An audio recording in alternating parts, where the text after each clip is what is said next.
Sometimes the search for salvation, the search for healthy life, will demand from us very difficult ways, reformulations, reinterpretation of the other's role in our history. And when we don't do that, we are getting tired, and we don't know why. How many times have you identified this? I couldn't identify what hurt, but you knew it hurt a lot, and that pain was causing you an inner enmity, which is not with each other. No, you were feeling your enemy. You were feeling like creating with yourself a bad relationship. Sometimes people, depending on the degree that is within us, how much we want to take our life. I hope they are not many. At some point in your life, have you thought about giving up? Have you ever thought that death would be the best solution? I already. Why do we think that? Because we exhaust our reservations. We exhaust our serotonin. We exhaust all the chemicals of well-being, our lifestyles, our tiring routines, our worn-out relationships. We do not realize that our oil is running out, and we do not have the wisdom to stop and supply before the darkness comes. It may be that I'm talking to you that is running out at this time, as I so often existed. How many times have I been emotionally exhausted and I needed to recognize that what was happening to me was a natural fruit caused by unfortunate choices? Don't expect unfortunate choices to make you happy. Don't expect unfortunate choices to make you happy. Unhappy choices do not generate anything else in us, if not disappointment, discomfort, that bad feeling that you are not living the right way. How many times your exhaustion has been caused because you have taken over your family? You have taken over your family's problems. And you have not learned this evangelical beautifulness that is differentiating yourself. Not to feel better than anyone. It is to distribute responsibilities in a fair and right way. I love my family. I love my brothers. But I'm not responsible for their problems. I can help, but I can't carry forever. Sometimes that person is very fragile and we go with all the resources, but they need to react. Because sometimes our help causes accommodation. How many times, my people, inside our homes, we are exhausted? Because we can't stand carrying people on the back anymore. We want them to stop drinking. We want them to stop using the drug. We want them to leave that socialized prostitution that so destroys their lives, but they do not want. They do not make the same choice. And we are taking on those failures like ours, and we will stay, and we are sharing our eye, and in a moment we no longer have to continue to strain. How many times are you exhausted, emotionally destroyed? How many times? And you who offer so many who have to look for, whoever pursues. And then you find out, what a loneliness. But not complain. Don't stay there. It started alone. No. Do your search. And stop giving what you don't have. Make a confrontation with people. Many situations will only be resolved through the experience of coping. That is that formalization of the problem.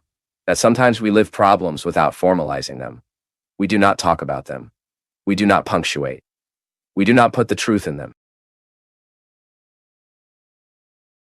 We will only run over. And every once in a while we scream. But scream it is not to face.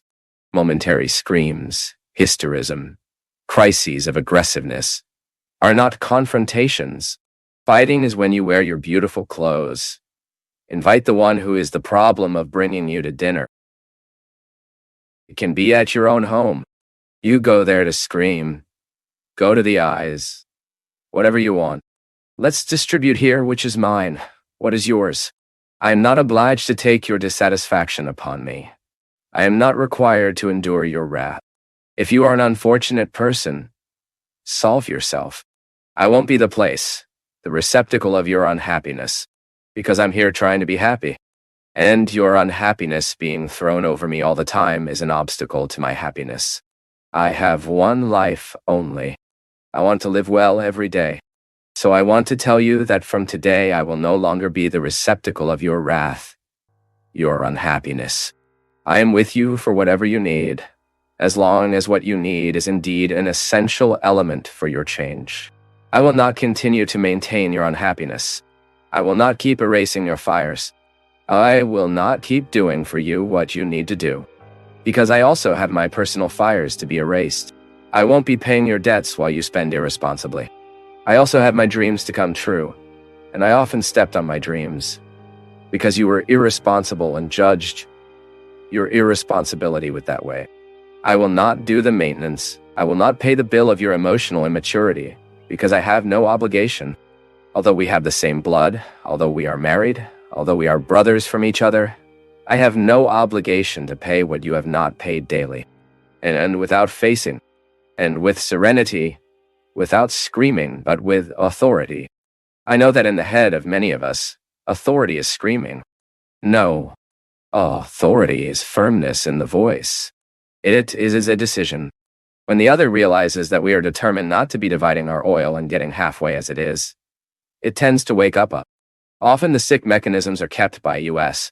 The other only dances, but who is touching the flute is US. I know it's cruel. Do you think it's easy for me? How many times have I needed to admit this? That for many people who say love me, I am not an ATM. And over time, I was losing my fault to say no. It has no obligation. The life is yours. I also had no opportunity. I searched for them. Why can't you seek? You are not sick. And if you are inventing disease to get rid, because this is also common. Some people are inventing disease. I'm on my way and my olive oil is ending. I'm here, but my olive oil can't go there in front. Please, for God's sake, I'm not very sick. Help me. No, Ari. We should not, under any circumstances, maintain the laziness of others. We cannot, under any circumstances, assume this uncomfortable role of paying the invoice of immaturity to those who do not want to grow. There's the same blood you have, but sometimes there is no love at all. There is no wine. They only see you as a place for the satisfaction of desires, needs. Sometimes you have become an object for a long time, and this is not dignity. This is not Christ. It is not what God asks of us. It is definitely not what God asks for us. I know that sometimes we have been created like this, to offer what we don't have. God doesn't ask for us. Let's be sympathetic. Let's be loving. Let's be loving. But we never get lost sight of that before we offer others.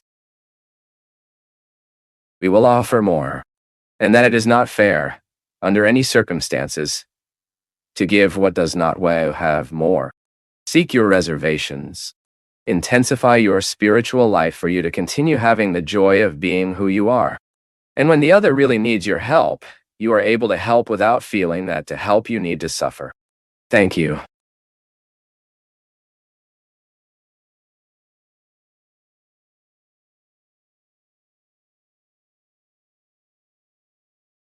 We cannot adapt. We cannot take a step back in education that we have already received one day to know how to respect a space, even a sacred territory. Sometimes I see the way we enter the churches. The disrespect is so great because there is no difference between there and here. I take many pilgrims around the world. It's the first thing I say to them at the first moment of our pilgrimage. Guys, realize the sacredness of each place. Don't get inside the church the same way you enter the market. I'm not talking about religion yet. I'm talking about values, virtues, education, which is the base, is the first instrumental of this inner life that will qualify us as people. It is the first brick in the building of this inner life that will then be able to be a social, bearable person.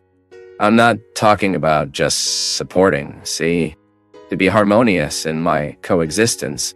My people, this is the greatest wealth you can have in life.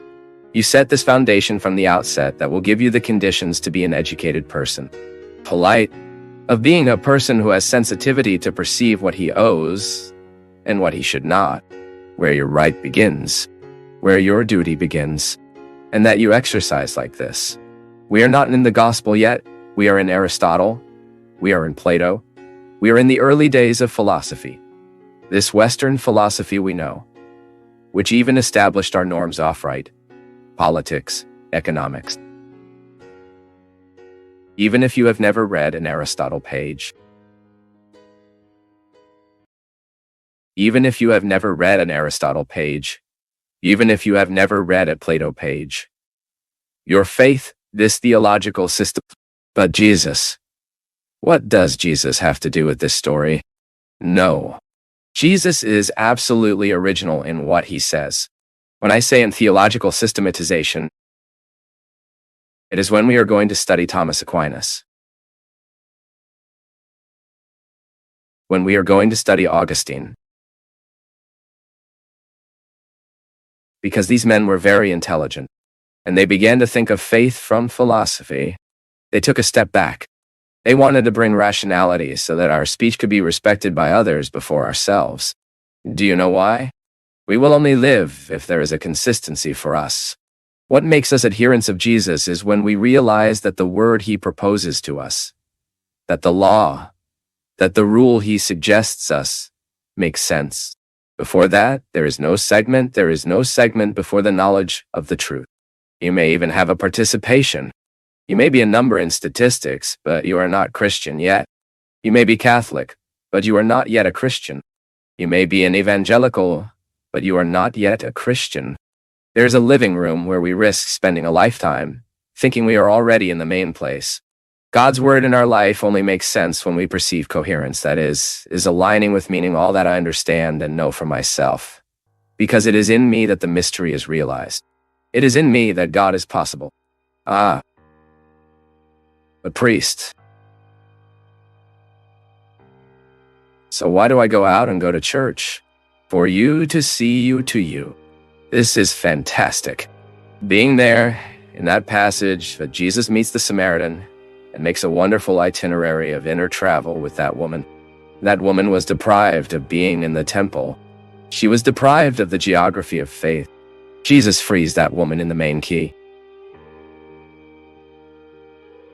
where all the shackles of their slaves were arrested, placed it.